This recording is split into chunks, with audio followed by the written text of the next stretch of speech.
What if I told you that the reunion the world had been waiting for, the long-delayed moment between King Charles and his estranged son, Prince Harry, was never meant to be a gentle embrace, but a storm brewing in silence for nearly 2 years?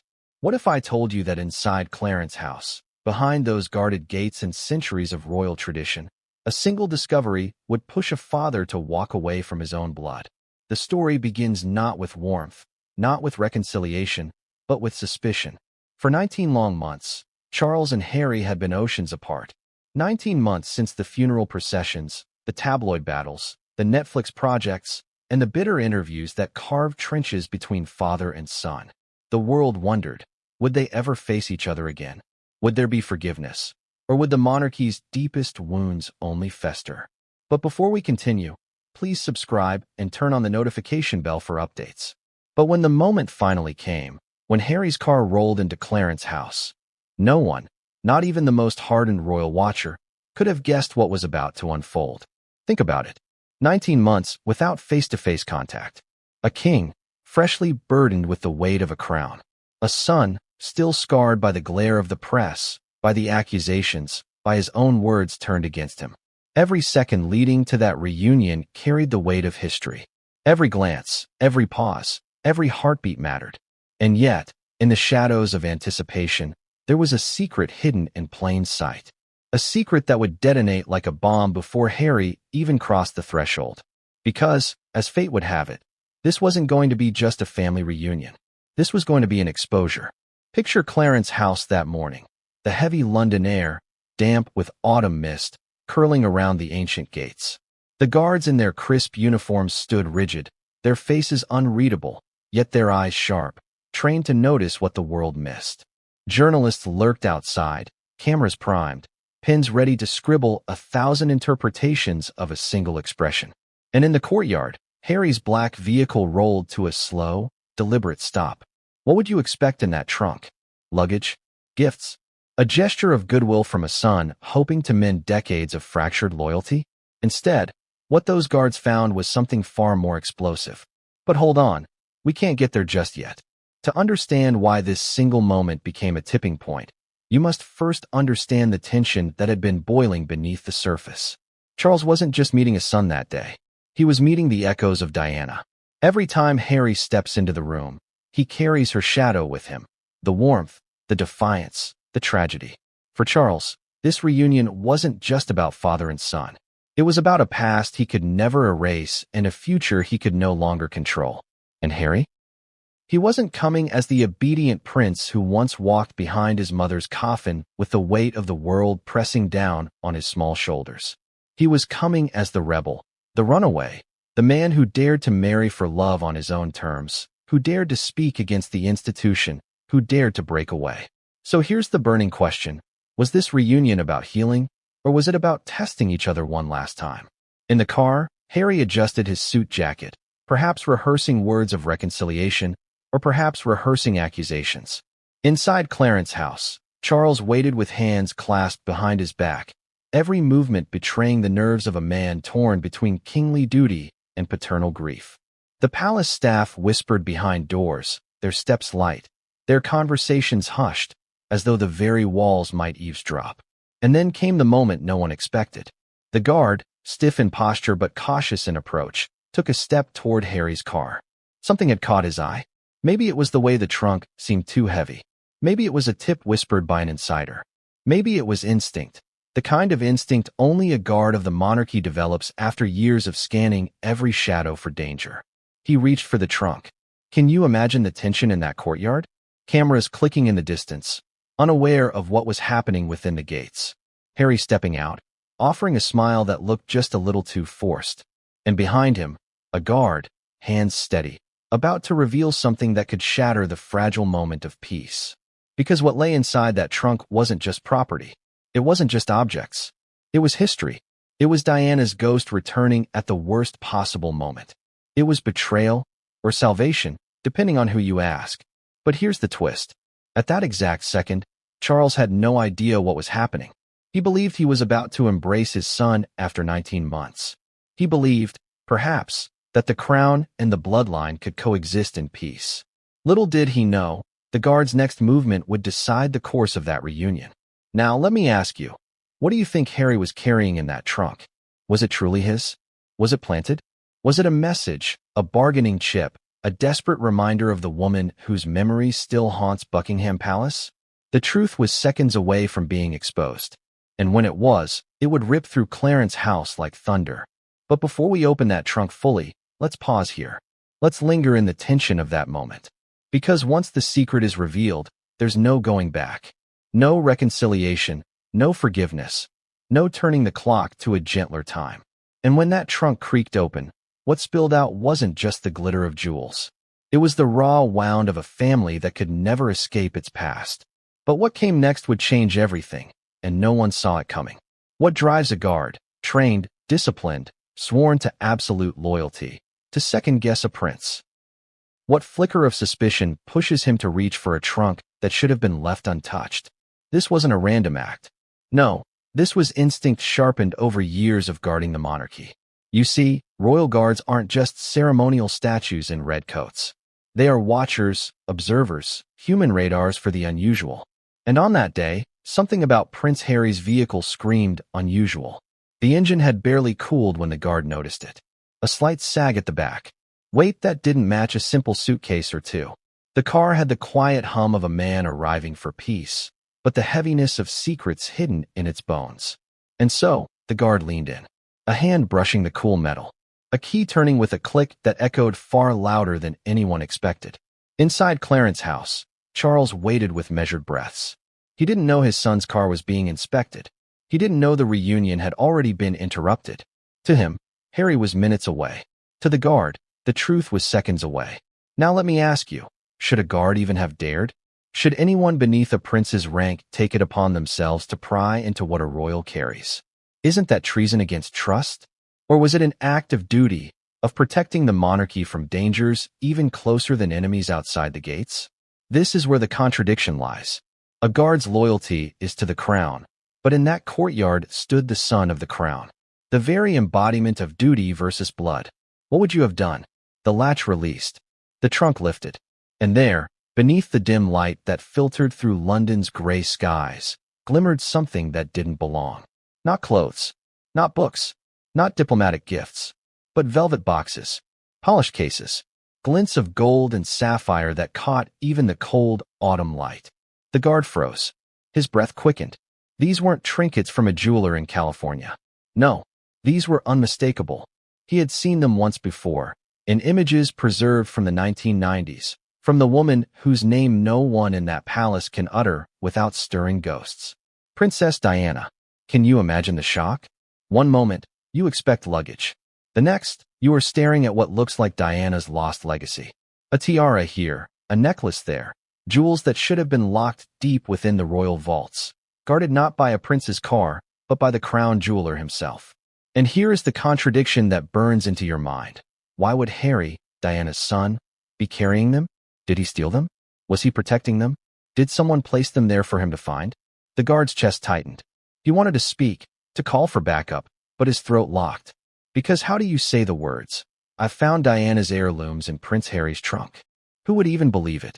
Meanwhile, Harry stepped forward toward the palace door, his eyes betraying nothing. Or did they? Was there a flicker, a glance, a nervous twitch as he saw the trunk open? Imagine the tension of that instant. The guard holding history in his hands. Harry pretending, or perhaps not pretending, he didn't notice.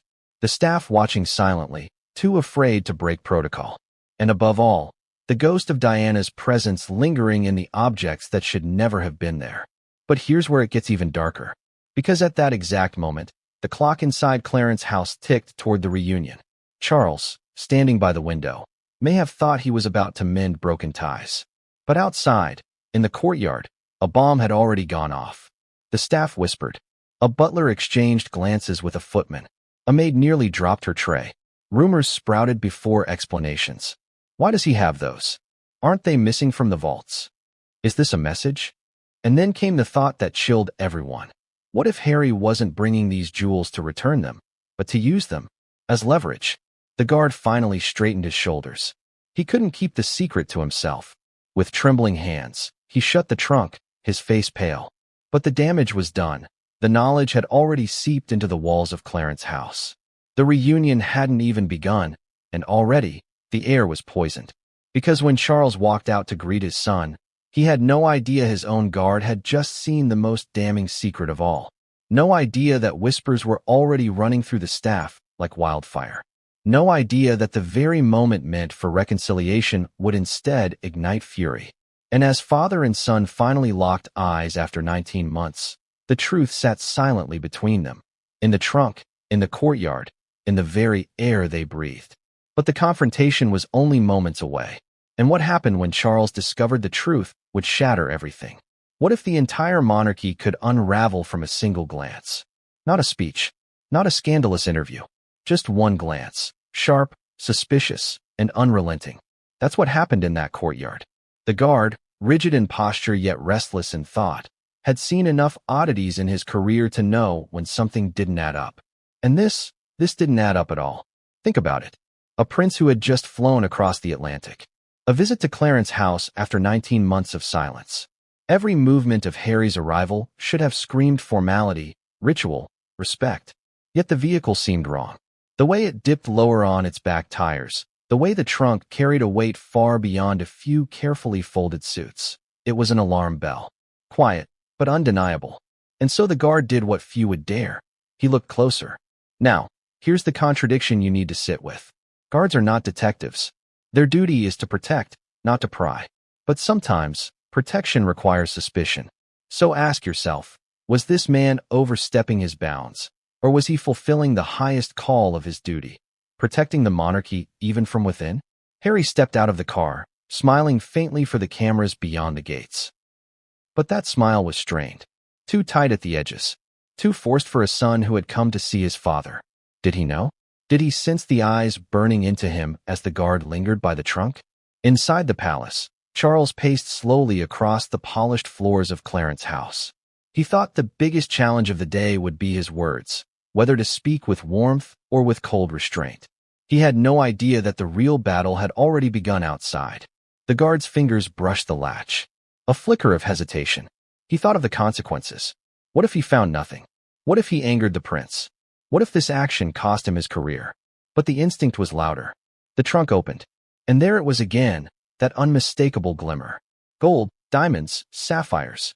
Not random jewelry, not personal purchases. These were heirlooms. Objects tied to the woman who had captured the world's heart. The woman who died too young. The woman whose absence still haunted every corner of the palace. Princess Diana. The guard's heart pounded. It wasn't his place to know the exact catalog of treasures, but he knew enough. The famous sapphire choker. The diamond earrings. Items whispered to have been missing from the royal vaults for years. Items said to be under lock and key, until now. How could they be here? And this is where the suspicion thickened. Were these jewels stolen? Were they smuggled? Or had Harry been given them by Diana herself, tucked away before her tragic death, only to surface now? The contradictions tore at the guard's mind. Harry was Diana's son. Surely he had a claim, a right. But he was also a prince, bound by rules, by duty. So what was this? A son honoring his mother's memory, or a rebel challenging his father's crown? The guard's eyes flicked to Harry.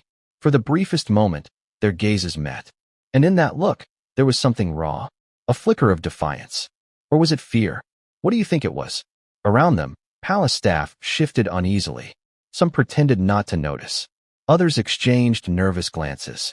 No one dared speak, but the silence said everything. They all knew something had been found that could not be ignored. Harry adjusted his jacket, his movements sharp, almost defensive. Was it an attempt to draw attention away from the trunk? Or was it simply the nervous tick of a man returning to a home that no longer felt like his own?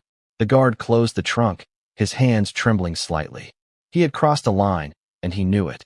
But once suspicion has been triggered, it cannot be erased. It lingers, it festers, it grows into something impossible to silence. And now that suspicion was everywhere, because whispers travel faster than truth inside royal walls. A maid whispered to a butler. A footman whispered to another guard. And before Harry could even reach the front steps, Clarence's house itself seemed to hum with an undercurrent of fear. And at the center of it all stood Charles. Still waiting, still believing that this day would be about words, not about secrets. But the reunion he imagined was already slipping away. Because soon, very soon, the truth about that trunk would crash into him like a tidal wave. And when it did, the king would not stay silent. He would erupt and storm out in a way that no one, least of all Harry, could have predicted. But before that explosion, there was still the question echoing in every corner of Clarence's house. Why did Harry have Diana's jewels? And more importantly, what was he planning to do with them? The answer was about to surface, and it would tear the fragile peace to pieces. What if the past refuses to stay buried? What if every attempt at peace is haunted by the glittering ghost of Diana's legacy, shimmering, untouchable, and yet suddenly, shockingly, present in the very place it should never have been? The trunk was no longer just a trunk. It was a vault of memory. A coffin opened once again. The guard who had seen the jewels couldn't erase the sight from his mind. Velvet cases, delicate clasps, and gems so recognizable they carried their own voices. The sapphire and diamond choker Diana wore in those iconic photographs. The earrings that caught the flashbulbs during her charity galas. Even what looked like a tiara, its diamonds glowing faintly under the pale London light. Can you imagine the chill that raced through his body? This wasn't just jewelry. This was a resurrection. But here's the contradiction. Weren't these heirlooms supposed to be locked away, catalogued, preserved, guarded by the crown jeweler in the vaults of Buckingham Palace? And yet here they were, crammed into the back of Harry's car, as though history itself had been smuggled in a duffel bag. The whispers started immediately. One staff member claimed he'd heard months ago that pieces were missing. Another said he overheard courtiers complain that the vault records had unexplained gaps. Could Harry have been holding these items all along? Or, an even darker possibility, were they given to him long before, hidden in secret by Diana herself, waiting for the day her son might need them? Think about it. Diana was no stranger to foresight. She knew the palace could be cruel. She knew her sons might need weapons not made of steel, but of memory and legacy. What better shield, or sword, than the jewels that symbolized her independence, her grace, her defiance? So ask yourself, were these heirlooms in Harry's trunk the last gift of a mother to her son, or were they the stolen property of the crown? Harry's face betrayed nothing as he walked toward Clarence's house. But can a man truly hide the weight of what he carries, not just in his car, but in his soul? Some say they saw a flicker of pride in his eyes. Others insist it was fear. But no one could deny this. He knew. He knew the moment that trunk opened, everything had changed. And behind the palace doors, Charles was still waiting. Waiting for reconciliation. Waiting for words of healing. Waiting, perhaps, to feel like a father again rather than just a king. But the irony is cruel, isn't it? Because even as Charles prepared to mend, the ghost of the very woman who divided them was about to step into the room, not in body, but in diamonds. Let me put it plainly, Diana's legacy had resurfaced, and it had chosen the worst possible moment to do so. The staff could no longer contain themselves. Some whispered, "They're hers. They must be hers." Others hissed, "No, they belong to the crown. He shouldn't have them." The arguments grew heated in corners, hushed in corridors, but one truth cut through every voice. This discovery was explosive. And now we arrive at the question the world would soon ask. Did Harry bring the jewels as a gesture of peace, to return them at last? Or was it a challenge, an act of defiance against the father he believed had wronged his mother?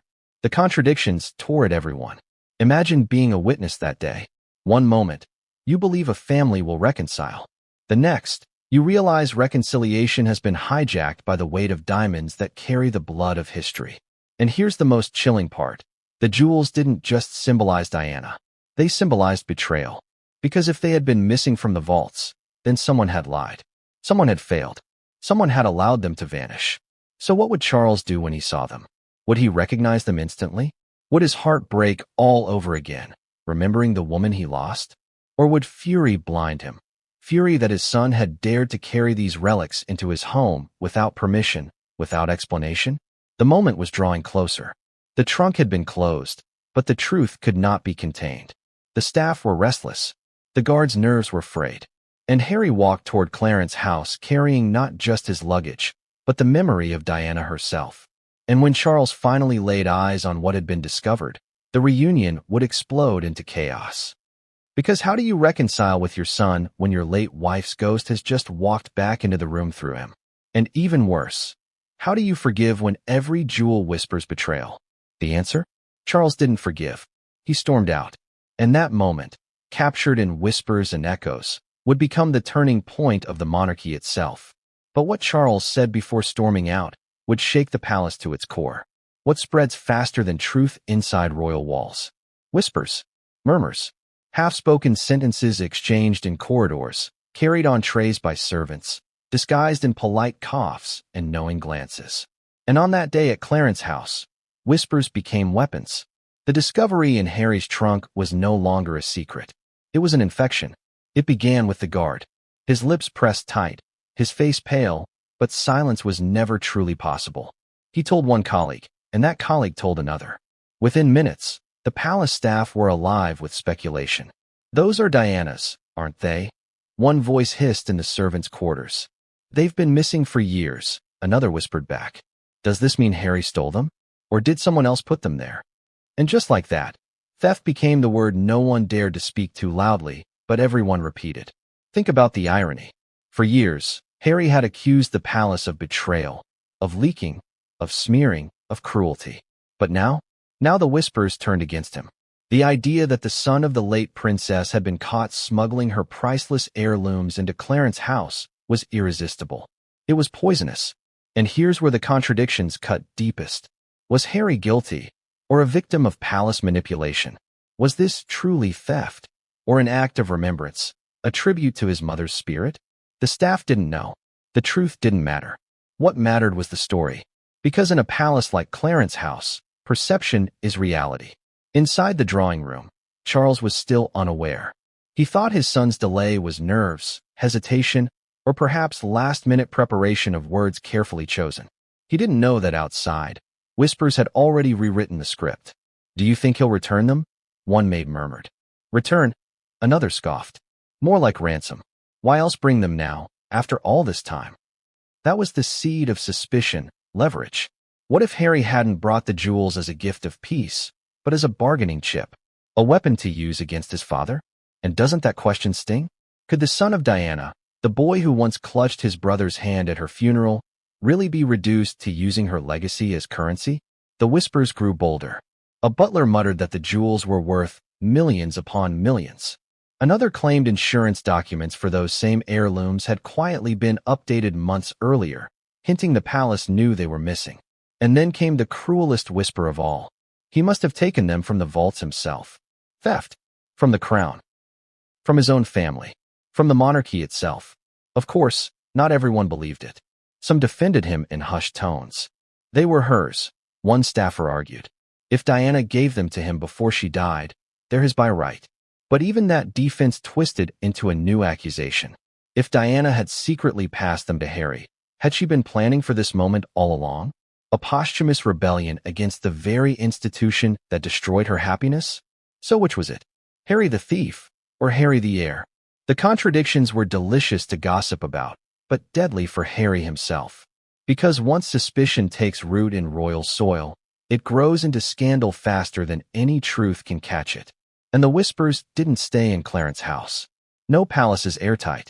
Too many ears. Too many mouths. By the time Harry finally crossed the threshold into his father's presence, the rumors were already bleeding beyond those walls.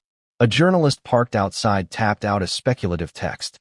A photographer swore he saw panic in the guard's face. And before long, questions were racing toward the press. But inside, the storm was just about to break. Harry's footsteps echoed against marble floors. He carried himself tall, his jaw set. But what the staff saw wasn't confidence. It was defiance. Every eye followed him. Every whisper grazed his back like a dagger. And Charles, unaware of the whispers, unprepared for the explosion, turned toward his son with the weight of both crown and fatherhood on his shoulders. Imagine that moment. A father's heart hoping for reconciliation. A king's mind fearing betrayal.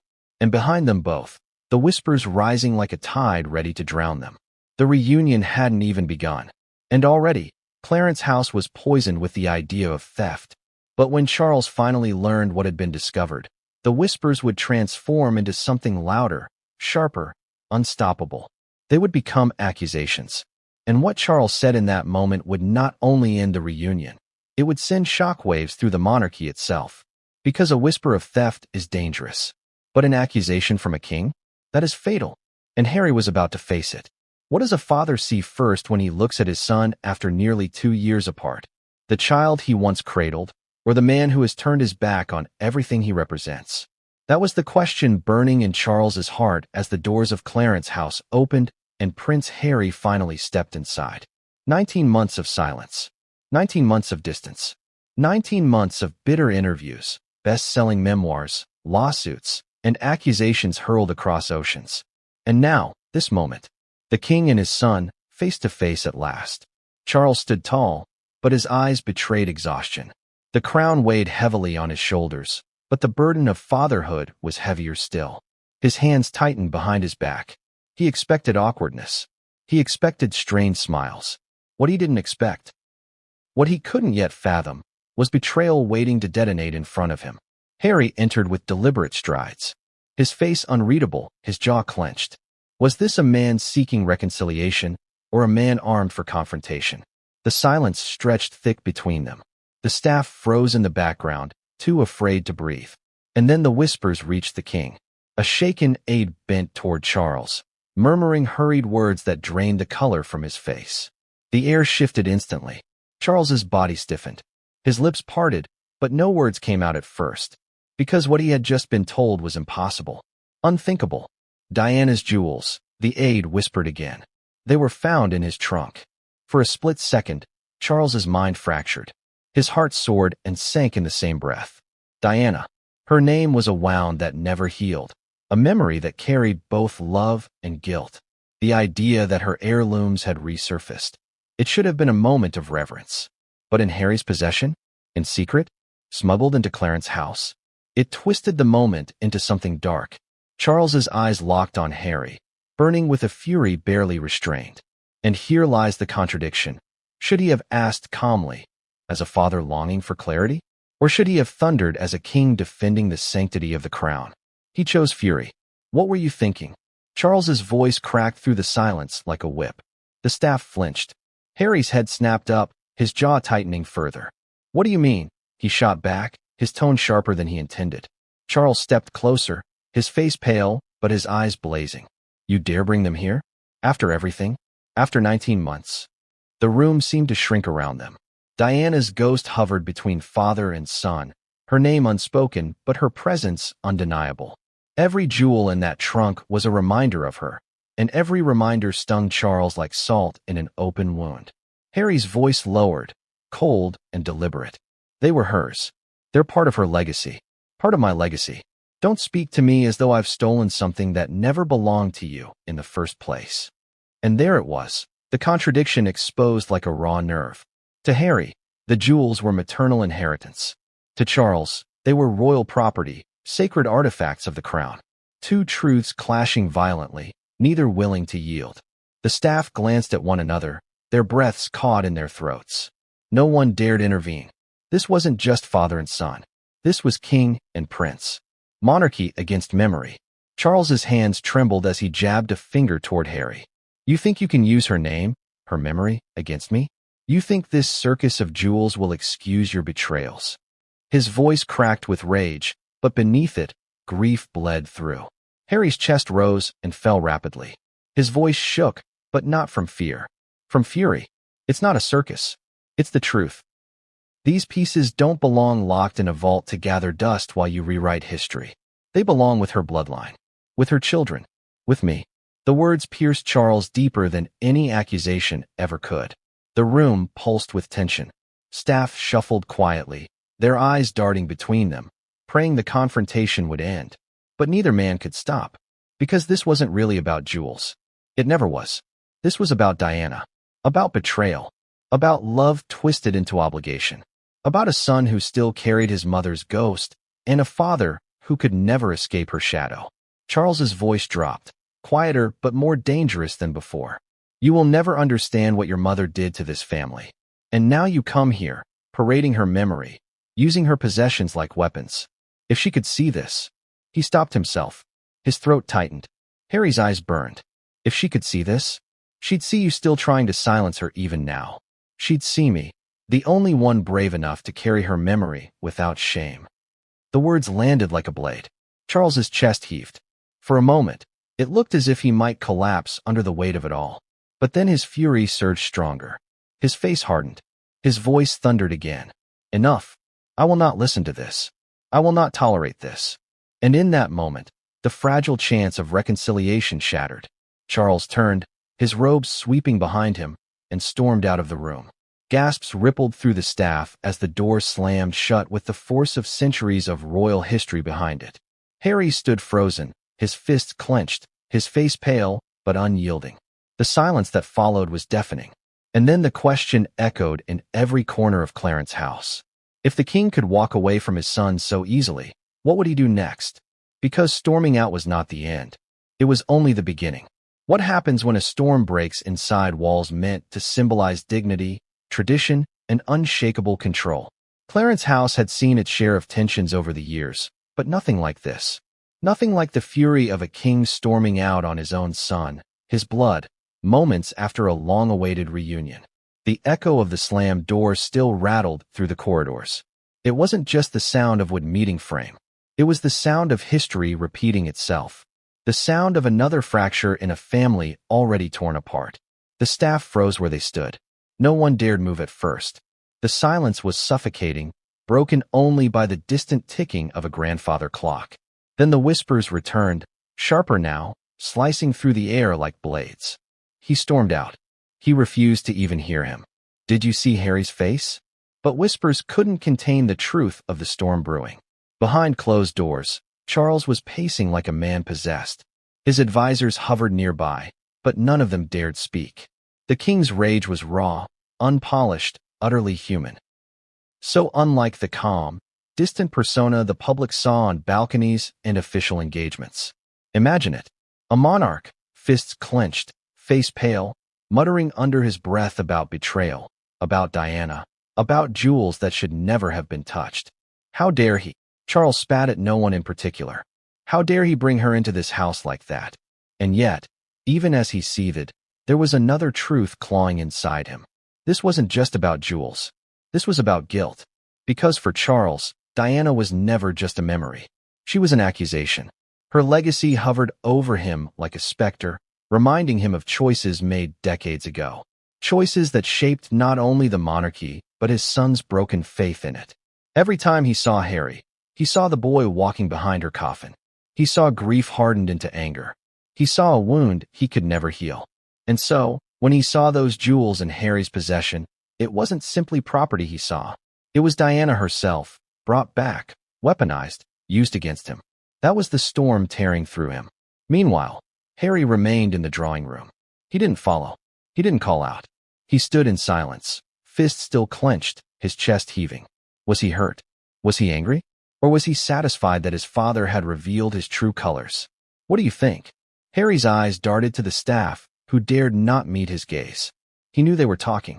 He knew the whispers were already framing him as a thief, a manipulator, a traitor to the crown. But in his mind, he wasn't the betrayer. He was the betrayed. He muttered under his breath, almost as if speaking to Diana herself. They were yours. You gave them to me. He'll never understand. But did Diana give them to him? Or was that what Harry needed to believe in order to carry the weight of it? The contradictions piled higher, thicker, louder. To Charles, he was a son crossing a line that should never be crossed. To Harry, he was a son fulfilling a promise to his mother. Who was right? Who was wrong? The storm inside Clarence House raged on. An aide, trembling, approached Charles in a side chamber. Your Majesty, he began cautiously. Perhaps if you speak with him calmly. Charles whirled on him. Calmly? Do you expect me to stay calm when he parades her memory as if it were a toy? When he flaunts her possessions like some bargaining chip? His voice cracked with emotion. The aide bowed his head, retreating in silence. Because what answer could he give? And in another wing of the house, courtiers began making calls. Quiet calls. Discreet calls. But calls nonetheless. To lawyers. To palace officials. To trusted voices who knew what it meant when heirlooms went missing. Already, plans were forming to contain the fallout. Because this wasn't just family drama anymore. This was royal scandal. and scandals demand strategy. Inside the drawing room, Harry finally sank into a chair. His shoulders slumped for just a moment. A flicker of vulnerability escaped him. Was this what he had wanted? A confrontation? Or had he truly come for reconciliation, only to be met with fury before he could explain? The storm was no longer just Charles's. It was Harry's too. And as the rain began to patter against the windows outside, Clarence's house itself seemed to groan under the weight of the storm within. Father against son, king against prince, past against present, Diana's ghost against the crown. And just when it seemed the storm couldn't get any darker, another sound pierced the chaos. A knock at the door. One of the guards entered, his face pale. He whispered to a waiting aide, who blanched instantly. A new piece of information had surfaced, one that would make the storm even more violent. Because what had been found in Harry's trunk wasn't the full story. There was more. And once Charles learned it, the storm inside Clarence's house would explode into something far more dangerous than a slammed door. It would become a war. What drives a king? One raised from birth to embody control, composure, and tradition, to lose all sense of restraint and storm out on his own son. The scene inside Clarence's house that afternoon wasn't just dramatic. It was historic. Charles had always been cautious, deliberate, a man of pauses and measured words, not explosions. But on this day, the pressure cooker burst. And the cause wasn't merely jewels. It wasn't even Harry's defiance. It was what those jewels represented. To Charles, they were a mirror held up to his failures. A reminder of Diana, of the scandalous years that nearly toppled the monarchy, of wounds that never healed. Seeing them in Harry's possession was like having the past shoved violently back into his face. He couldn't bear it. The storming out didn't happen in silence. It came after a clash so sharp the walls of Clarence's house still seemed to reverberate with it. "You've humiliated this family enough," Charles roared, his voice breaking the fragile facade of royal dignity. Harry's reply was quick, cutting. "I haven't humiliated this family, father. You have. And now you're trying to erase her all over again." The words were daggers, each syllable laced with decades of unspoken bitterness. Staff members stood rigid, caught between shock and duty. No one dared step between them. Charles's face flushed, his fists trembling at his sides. "You come into this house with stolen heirlooms." "They weren't stolen." Harry cut him off, his voice rising. "They were hers. She wanted me to have them. You locked away her memory like it was something to be ashamed of." "I won't." For a brief moment, Charles faltered. His eyes softened, as though the word ashamed had pierced him more deeply than he expected. But then, just as quickly, his fury surged back, stronger than before. "Enough!" Charles bellowed, the sound echoing through the corridors. And with that, he turned. His cape-like jacket swung sharply as he strode toward the door. Staff scurried out of the way, heads bowed, terrified of catching his eye. The king's footsteps pounded against the polished floor until, slam, the door shut behind him with a force that rattled the glass in its frame. The king was gone. And with that single act, a reunion that had been anticipated for nearly 2 years crumbled into ash. Harry stood frozen, his chest rising and falling in rapid bursts. His knuckles whitened as he clenched his fists, but his face betrayed something deeper than anger. Hurt, betrayal, perhaps even regret. But there was also defiance, burning like fire behind his eyes. And here's where the contradiction deepens. Should a king ever storm out? Was Charles acting as a monarch protecting the crown, or as a father too weak to confront his son's pain? Was this leadership or cowardice? What do you think? Outside the drawing room, staff exchanged wide-eyed glances. Some were horrified. Others quietly nodded, whispering that the king had been right to walk away. But everyone agreed on one thing. History had just been made, and not the kind the monarchy wanted recorded. Because Charles's storming out wasn't a private act. Not really. In Clarence's house, nothing stays hidden for long. And soon, the sound of that slamming door would echo far beyond the palace walls. Harry exhaled sharply, muttering under his breath, "Of course. He runs. Just like always." But little did he know, the storming out wasn't the end of the drama. It was the spark that would ignite the next blaze. Because within hours, the press would catch wind of what had happened inside Clarence's house. And headlines wouldn't speak of reconciliation. They wouldn't speak of healing. They would speak of fury. They would speak of betrayal. And they would speak of a king who stormed out on his son after discovering a secret tied to the most beloved princess in modern history. But what no one knew yet, not Charles, not Harry, not the whispering staff, was that the storm outside Clarence house would be even bigger than the one inside. Because as the door slammed shut, another one opened, and it led directly to the waiting jaws of the media. How long do you think it took before the outside world knew? An hour? 30 minutes? Try less. In Clarence house, secrets don't stay locked inside walls. They leak, they slip through cracks, they sprint out the gates like hounds on the scent of blood. And this secret, this story of a king storming out on his own son after 19 months apart, was far too explosive to stay hidden. By the time Charles had retreated into his private chamber, the first hints of the storm outside had already begun. A journalist loitering beyond the gates received a cryptic message from a palace insider. The reunion didn't go well. Charles left the room furious. Another heard whispers about something found in Harry's car. Within minutes, phones buzzed, keyboards clattered, and the first speculative tweets lit up the internet. The frenzy had begun. Headlines multiplied faster than anyone inside Clarence house could control. Father and son clash at Clarence house. King storms out on Harry after explosive row. The details were murky, but that didn't matter. In the world of media, rumor is oxygen. The tiniest spark becomes a firestorm. And then came the most dangerous leak of all, the mention of Diana's jewels. It started as a whisper on a royal gossip forum. Insider claims Princess Diana's missing heirlooms discovered in Prince Harry's car. It sounded unbelievable, too outrageous even for scandal-hungry readers. But then another anonymous source repeated it. Then another. Soon, major outlets circled the story like vultures, cautious at first, but unable to resist the lure. Imagine scrolling through your phone and seeing those words, Diana's jewels found in Harry's trunk. What would you think? Shock? Outrage? Sympathy? That's exactly how the public reacted. Social media split into factions. One side rushed to Harry's defense. They were Diana's. Of course her son should have them. Charles has no right to hide her memory away.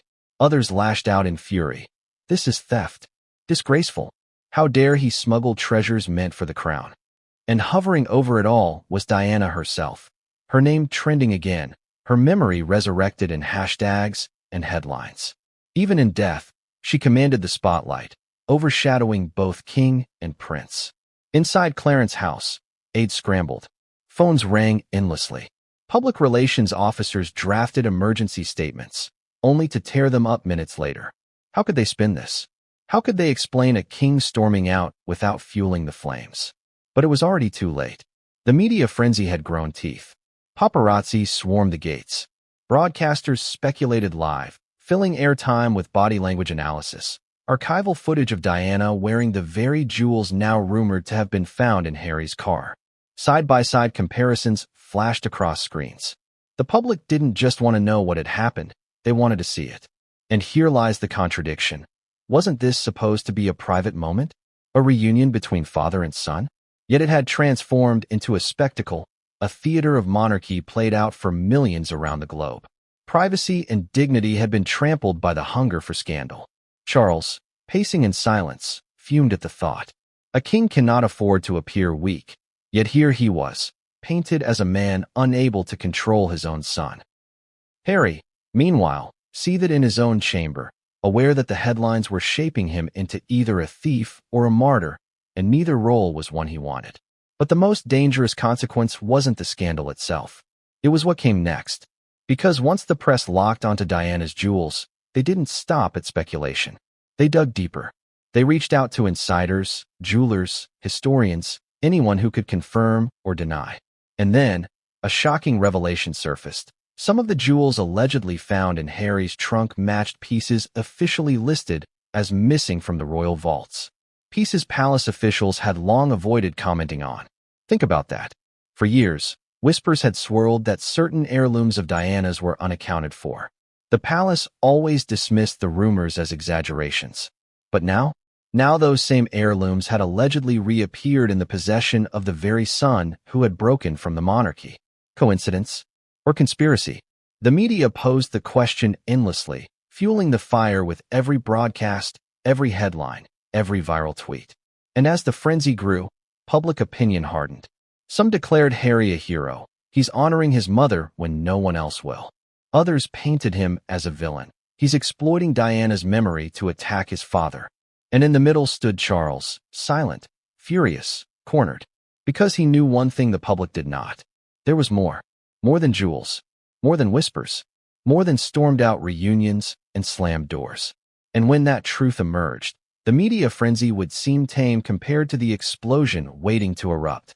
Because what lay beneath this scandal wasn't just family drama. It was betrayal on a scale that could fracture the monarchy itself. And the first person to break that silence would change everything. What if everything you thought you knew about that day at Clarence's house was wrong? What if the jewels in Harry's trunk weren't just heirlooms, but symbols of something much darker, something calculated? That was the question racing through the palace as the media frenzy outside reached fever pitch. Because behind every glittering diamond lies motive. And Harry's motives were now the subject of ruthless speculation. Let's pause here and ask, why did Harry bring those jewels at all? Think about it. He had to know Clarence's house was under heavy guard. He had to know nothing entered those gates unnoticed. Was this recklessness or design? Some say Harry's motives were sentimental. A son carrying his mother's memory into the house, where her absence still hung heavy. A son trying to remind his father of the woman they both lost, perhaps hoping it would soften Charles's heart. Imagine the emotional weight of that. Diana's jewels serving not as weapons, but as olive branches. But others insist it was the opposite. A power play. A son estranged, arriving not with humility, but with leverage. Diana's jewels weren't just precious stones. They were icons. They carried the power of public sympathy. To reveal them, to brandish them in front of the king, was to remind Charles of the ghost who forever overshadowed him. A silent way of saying, she's still here, and she's still more loved than you. Which do you believe? The contradiction is what fueled the frenzy. And in a monarchy built on perception, contradictions are poison. Inside Clarence's house, advisors dissected every possibility. One aide whispered, perhaps he only meant to return them. Perhaps this was his way of coming clean.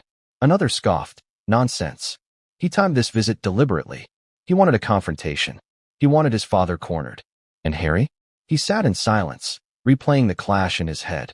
Did he regret bringing the jewels? Or was the chaos exactly what he had intended? His jaw set tighter with every passing minute, his fists clenched as if gripping not just the weight of diamonds, but the weight of truth. Then came a revelation that twisted the narrative even further. A senior courtier revealed that several of Diana's jewels had quietly gone missing years earlier, long before Harry's break with the crown.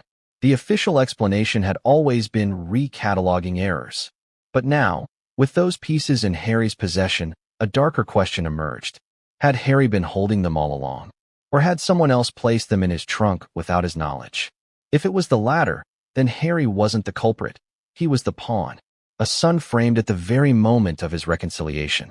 A son sabotaged by forces within the palace who had no interest in father and son healing. And here's where the paranoia spiraled. Who would stand to gain from Harry looking like a thief? Who would benefit from Charles's fury being reignited? Could it have been rival royals? Bitter staffers? Even courtiers with their own agendas? Or was it simpler? Harry himself, choosing the one weapon guaranteed to pierce his father's heart? The motives twisted and tangled until no one knew what to believe. And that's the brilliance, or the danger, of it. The jewels themselves told no story. They simply glittered. The story came from the mouths of those interpreting them. And as the speculation grew, Charles became more and more convinced of one thing. Harry's intent wasn't reconciliation. It was humiliation. The king's silence hardened into resolve. His storming out had been instinct. But now, with every whisper of Harry's hidden motives, it calcified into certainty. He would not forgive. He would not forget. But what Charles didn't realize was that his certainty was itself a trap. Because just as quickly as suspicion turned toward Harry, another whisper began to circulate. One that would flip the story on its head. A whisper suggesting that Harry wasn't the only one with hidden motives that day. That perhaps the jewels in his trunk weren't his doing at all. And that someone else inside the palace had orchestrated the entire scandal. But who? And why? That revelation was about to erupt. And it would drag the entire monarchy into the shadows. Every royal scandal has its shadows. Hidden figures moving the pieces, whispering in ears, planting seeds of doubt that bloom into chaos. The jewels in Harry's trunk, whether brought there by him or not, were too perfectly timed, too devastating in their impact, to have been mere coincidence. And so, as the storm raged inside Clarence's house, one chilling question began to echo louder than all the others. Who else was pulling the strings? Because make no mistake, Harry may have been the face of this scandal, but he was not necessarily the author of it. Think about the timing. 19 months apart. A reunion anticipated by the press, billed as a fragile moment of reconciliation. And just as the world waited for a father and son to heal their rift, the single most explosive reminder of Diana's legacy appears in Harry's possession. Too convenient, too surgical, too calculated. That's where the shadow players come in. Some pointed fingers at palace staff. For years, courtiers have been accused of leaking, manipulating, and steering narratives. They are the unseen hands that shape the monarchy's image, loyal not to individuals, but to the institution itself. Could one of them have planted the jewels in Harry's trunk, knowing it would sabotage the reunion before it even began? Others whispered about rival royals. William's name surfaced in hushed tones, not as a conspirator, but as someone who stood to gain. If Harry looked like a thief, William's position as the dutiful heir only grew stronger. Did William know? Did he suspect? Or was he as blindsided as the rest? And then there was Meghan. Her absence from Clarence's house that day didn't stop her name from being dragged into the storm. Critics argued she had pushed Harry into weaponizing Diana's memory. Defenders swore she was being scapegoated again. But either way, Meghan became a shadow player in the narrative, whether she wanted to or not. But perhaps the darkest theory of all was this, that the jewel's reappearance wasn't meant to destroy Harry at all. It was meant to remind Charles of the one truth he could never escape, Diana's ghost. Imagine the cruelty of it. A king finally facing his son, only to be confronted by the glittering relics of the woman who defined both his failures and his greatest rival in the court of public opinion. Who would want Charles broken like that? Who would benefit from a king pushed into fury, from a monarchy shown as fractured, from father and son exposed as enemies rather than family? The answers weren't clear. But one thing was undeniable. Harry was not the only player in this game. He was a pawn, or a knight, or perhaps even the king himself. But somewhere behind the scenes, others were moving pieces across the board. And here's where the contradictions multiply. If Harry was innocent, if the jewels were placed in his trunk without his knowledge, then he was the victim of a palace coup. Betrayed not only by his father's fury, but by forces determined to keep him from ever reconciling. But if he wasn't innocent, if he had planned the entire thing, then the shadow players were not enemies but accomplices, silent allies helping him make his move. Which do you believe? The truth was murky, and in that murkiness, suspicion festered. Staff eyed each other with quiet distrust. Advisors whispered in corners, each suspecting the other of knowing more than they admitted. The palace became a labyrinth of paranoia. And outside, the media fanned the flames. Columnists speculated about insider sabotage. Talk shows debated whether Harry had been framed. Conspiracy theories blossomed online, each more elaborate than the last. Some claimed Camilla herself had orchestrated it, determined to crush Diana's lingering influence once and for all. Others suggested a rogue courtier loyal to William was behind the scheme. But amid all the noise, one chilling fact remained. No one could prove anything. The jewels were real. The trunk was real. The fury was real. And yet the true hand that had set the scandal in motion remained hidden in shadow. And that was the greatest weapon of all. Because in the absence of truth, perception reigned supreme. And perception now painted Clarence's house not as a place of reconciliation, but as a battlefield filled with traitors, manipulators, and ghosts. And as the whispers of shadow players grew louder, one terrifying possibility took shape. What if this wasn't just about Diana's jewels, or even Harry and Charles?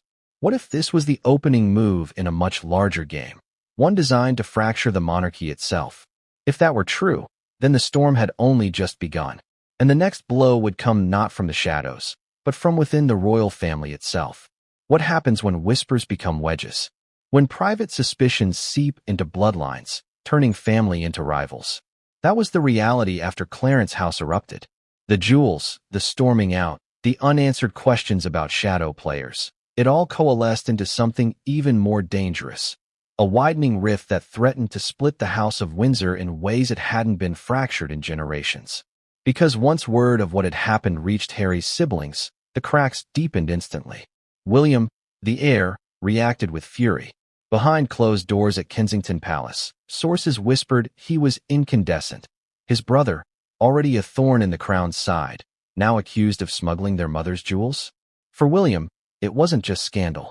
It was betrayal. He saw himself as the guardian of the monarchy's dignity, the keeper of its continuity. And here was Harry, dragging their mother's memory into a spectacle that risked the very stability of the crown.